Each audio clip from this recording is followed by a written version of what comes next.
All right, so I gave you guys my video on Elliotte Friedman and the facial hair and all that, and I'm now gonna give you my serious take on the news of the day. And everybody knows what it is, and everybody's like, "Hey, so when's the video going up on that?" So, integrity in media in the midst of a pandemic, medical information probably shouldn't be disclosed without the permission of the player, maybe their family, depending on the circumstance, right? And definitely you should consult with the team and go, hey, so I've got this information, should I release it? Now, Steve Simmons, I mean, I've heard complaints with Simmons going on for a long time. This is not something that's new. And Simmons is going to answer with, hey, it's my journalistic right. And I can't gripe with that.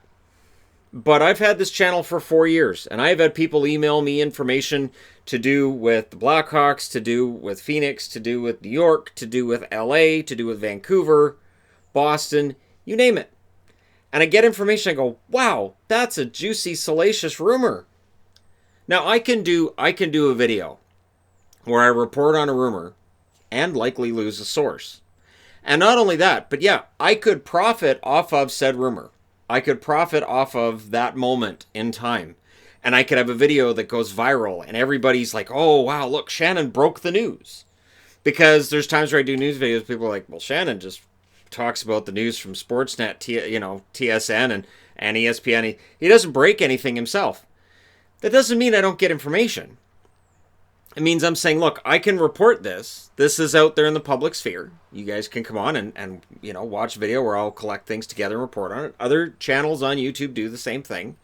And I've seen reporters on TV do that as well, where they'll say, hey, CBC is reporting this. CBS is reporting this. On NBC tonight, they reported this. So it is part and parcel of what goes on in this kind of media atmosphere. But there's a line. And so what pissed me off today, and the reason you got the Elliotte Friedman one is because I know Friedge has a good sense of humor. I know Elliotte Friedman doesn't really care if people poke at the fun at his beard and at his hair. So it's not a big deal. It's not like I'm going to run into Elliotte Friedman in Toronto at some point and he's going to go, I'm not talking to you after that video you did about my hair. Or I'm going to say, oh, I don't want to talk to him. I don't know how he looked in quarantine. There's a journalistic standard.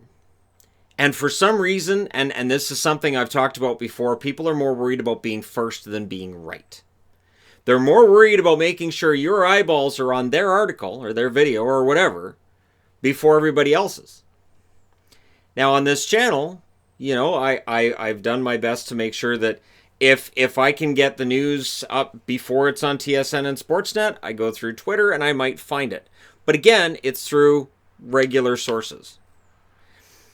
I can't do a video where I'm talking exclusively about something that's happened, as is today's case. I don't even want to say it, because you know what?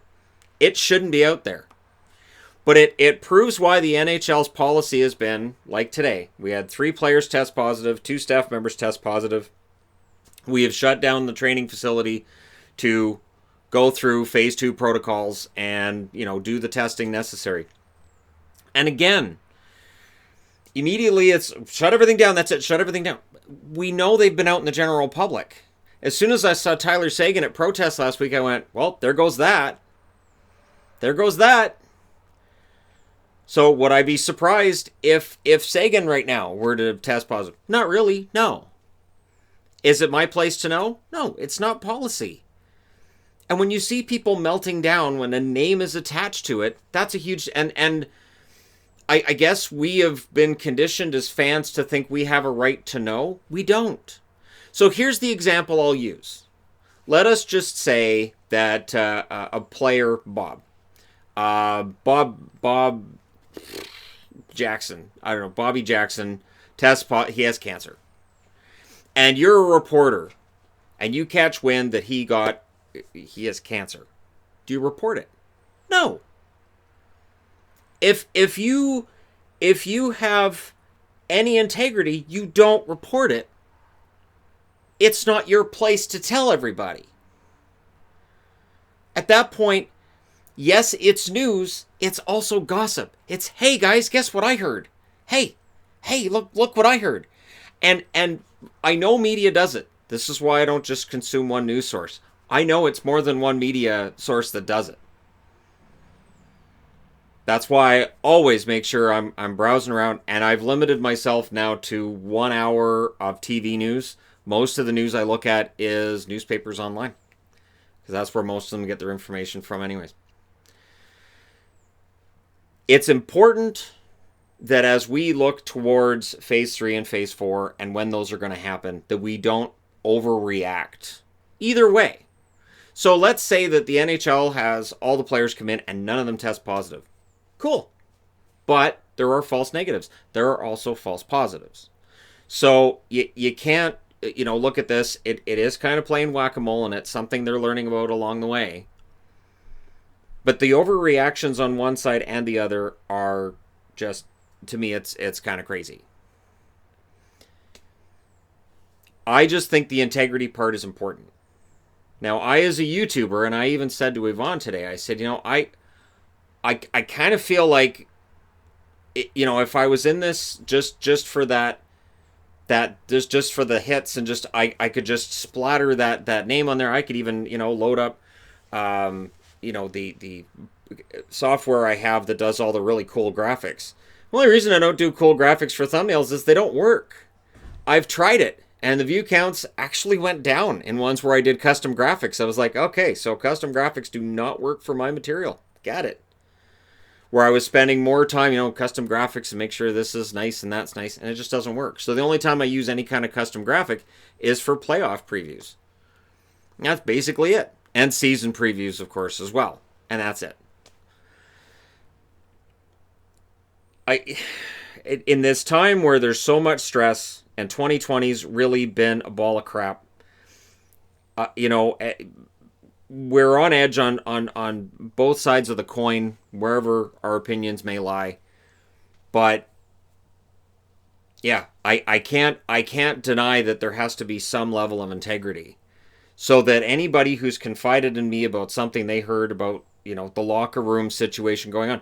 I've had people come to me and say, hey, Shannon, this player is not getting along with his teammates. He's going to get traded. And a week later, he got traded. I could have gone on and had done a video and gone, this guy's not getting along with his teammates. And everybody went, whatever. And then a week later, when he gets traded, people go, he called it. He called it. But what do I give up to get that? What level of integrity do I lose in reporting that? So that to me is important. And if it's costing me views, if it's costing me, the channel getting to 200,000 subscribers, fine. But there's a line, and I do my best not to cross it. And that's why when I do news videos, it's stuff that's been reported by your regular sources. Because again, I'm here to discuss the news of the day, not to break news that I'm not supposed to have. Hey, you want to know what went on in the Canucks locker room? Ta-da! Nobody needs to know that. And that's the reality of it. So I thank the subscribers to this channel to get that part. And again, 2020's just been a mess. And I look forward to the end of it in, God, it's more than 6 months. Anyways, but we'll get there, right? So I'd be interested to know what you guys think in the comment section below, as always. And just like I said, remember, there's gonna be a lot of positive tests over the next 2 weeks. I would be very surprised if any team doesn't have somebody that tests positive at some point. It's just a matter of figuring out a way to get to phase 3, get to phase 4, get them in the bubble, and make sure they're isolated. And then we don't have those positive tests after 3 or 4. If we have a positive test and numerous tests in phase 3 and phase 4, that's when it's time to panic. I don't think we're at it now. I don't think we're at that stage. But thank you guys so much for all your support along the way. Don't forget to hit like and subscribe if you're browsing your way through. You just happened upon this video. I will talk to you again soon.